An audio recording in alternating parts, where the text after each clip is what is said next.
Good evening and welcome back to the Black Dragons Report. My name is Brian. Thank you for joining tonight. Um, what I was, what we're getting into here is the other part of, as I said, I wasn't going to deal too much more with NV Power, but I almost have no choice because now we're getting into the stage of the game where people are going to become disconnected. And right at this present moment, there's too many people under extreme stress that really can't handle this. So I was just looking over some of the report, some of the figures of the report, and it doesn't look good because right now we're sitting at approximately. As soon as I get the figures out here,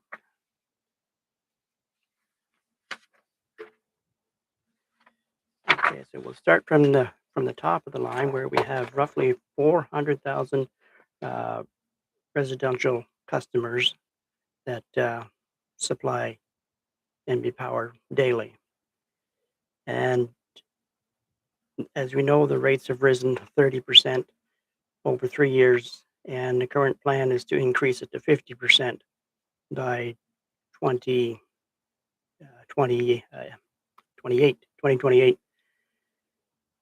So that gives us some people a little bit of breathing room to possibly figure a way to get around this whole system, but there's others who can't.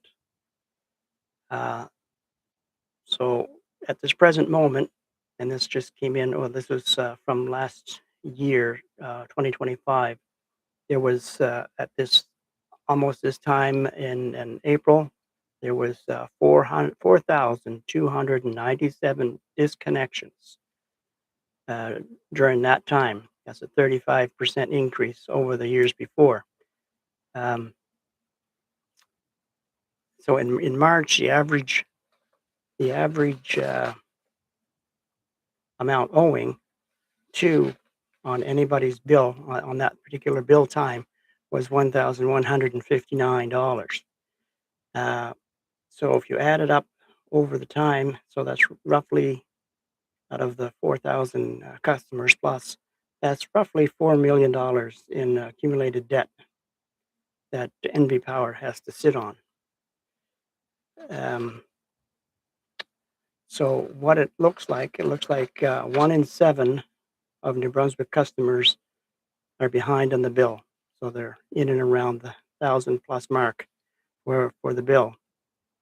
And so again, who who out there who gets hurt in all of this? Is it the power company or is it the ratepayers?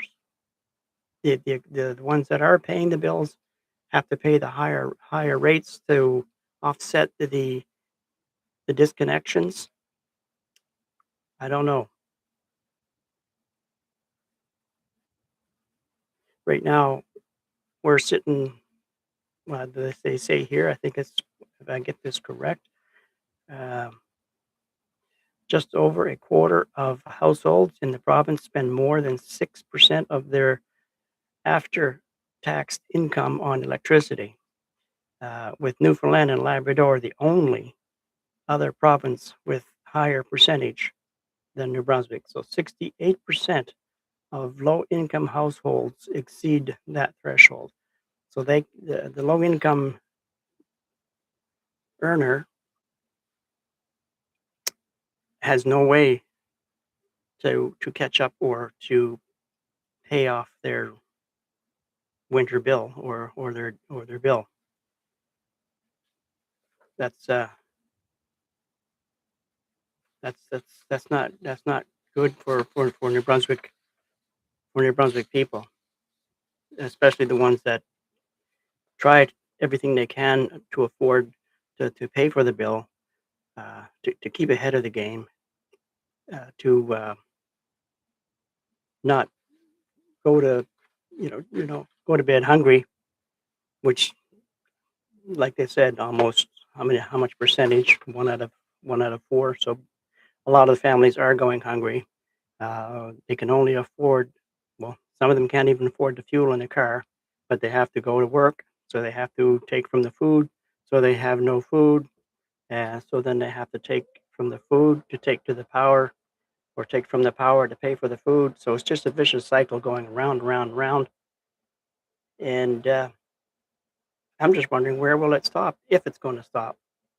And from what I can see, it's not going to stop. It's going to continue further and further down the line.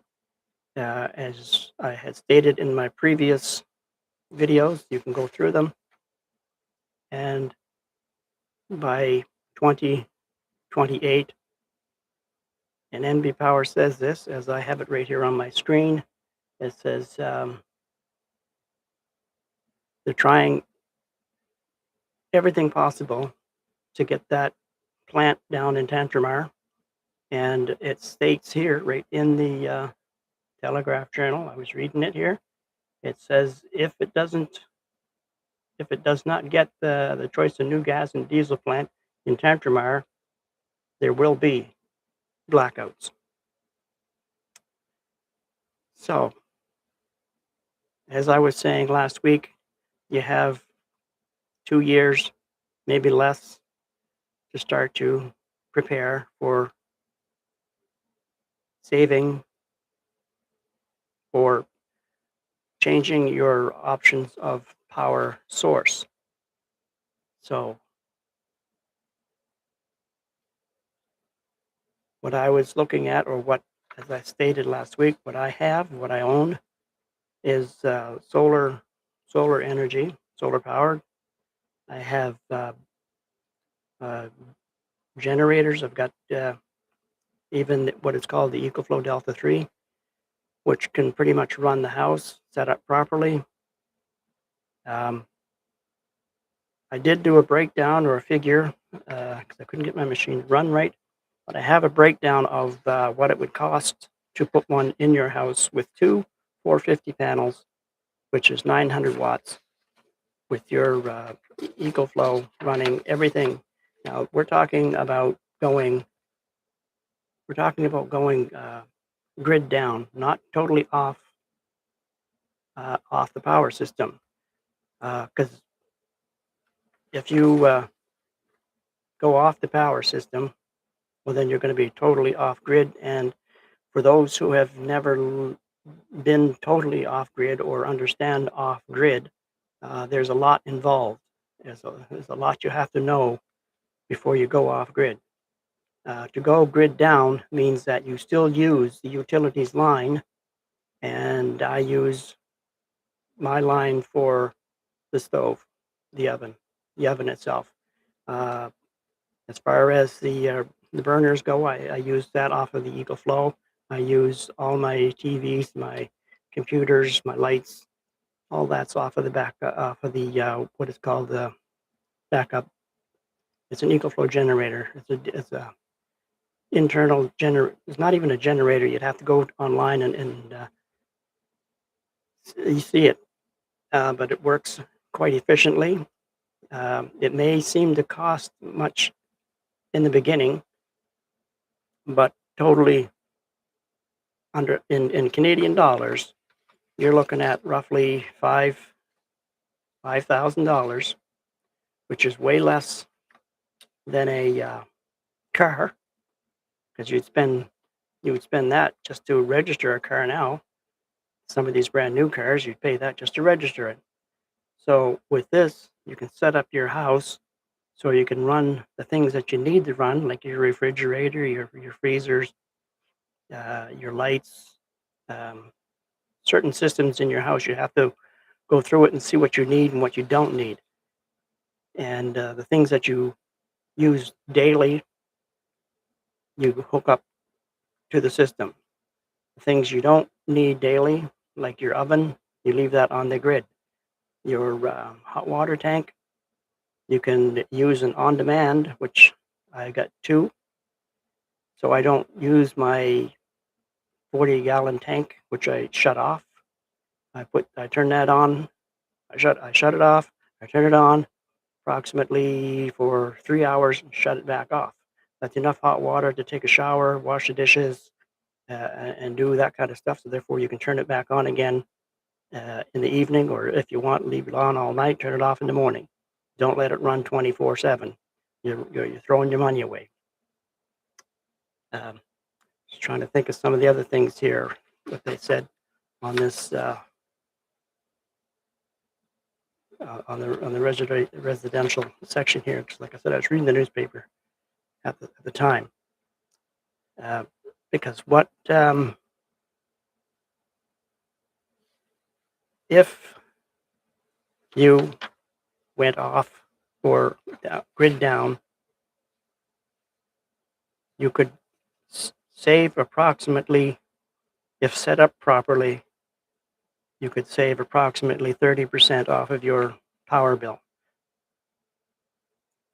So you take that 30% and you say, I'm going to run that over, like say 5 years. So 30% you've already paid back yourself. And well, NB Power, they're going to keep increasing the rates anyhow. So the more they increase their rates, the better off you are. And that's how I looked at it, or done the math through the time, through looking down the line, that I'm going to save money. And at this present moment, I am saving money because I've been doing this for, I think it's two and a half year now.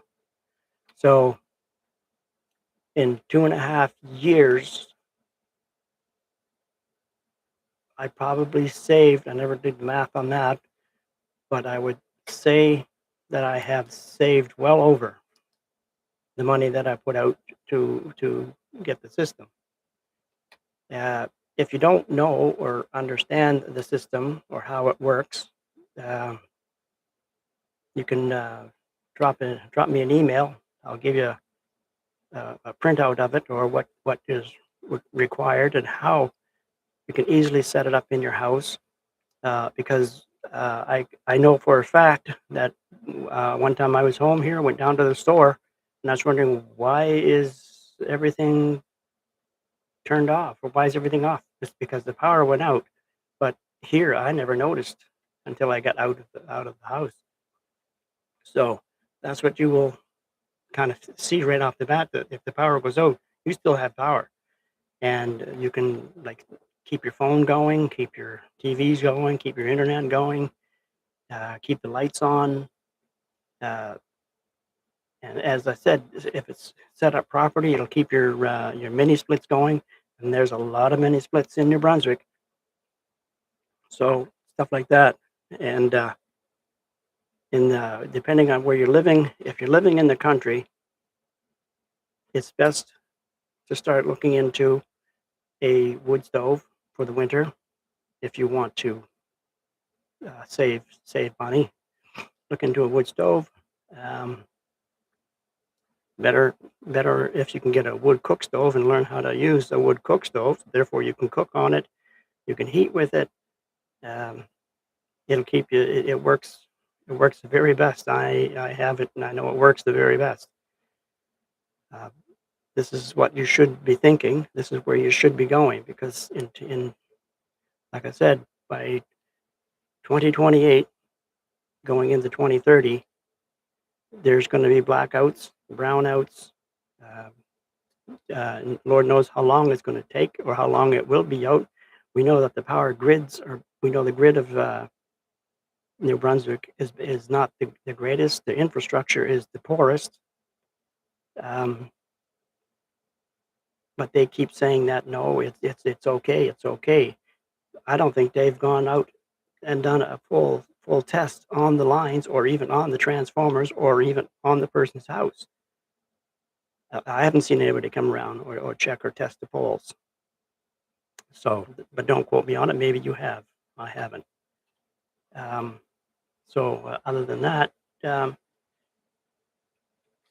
I'm going to slowly slide away from this NB Power bit, because it's been dragged through the mud. I feel myself, it's dragged through the mud long enough. There's not much there's not much the public can do. We've sent letters. We've uh, talked to the EUB itself. I had a meeting with them, and it was only two people from New Brunswick that was there, or yeah, two people that went to the meeting. Um, so it's like there's not much. There's not much interest. There's a lot of talk, but not much of how to solve or fix or do anything about it. Uh, it's just going to totally melt down, and then when it really hits, that's when people are going to start complaining.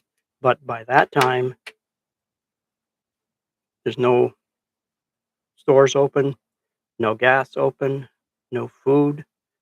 Uh, there's nothing by that time, because when the power goes out for 72 to weeks at a time, you're gonna be in a very, very, very hard place unless you start thinking ahead. And right about now is the time to start thinking ahead. Is being not only warned here, I've got some information this morning that the same problem is happening in Spain. It's happening in Australia. It's happening in the U.S. Um, they are using the smart meter as a sort of recovery method of their bad infrastructures infrastructure. So they're using that as the capture the money back, saying that you're the bad person, you're the one that's causing it, not looking at what they have done themselves. So as again, I don't know. I'm kind of stuck, or I'm stuck for you people.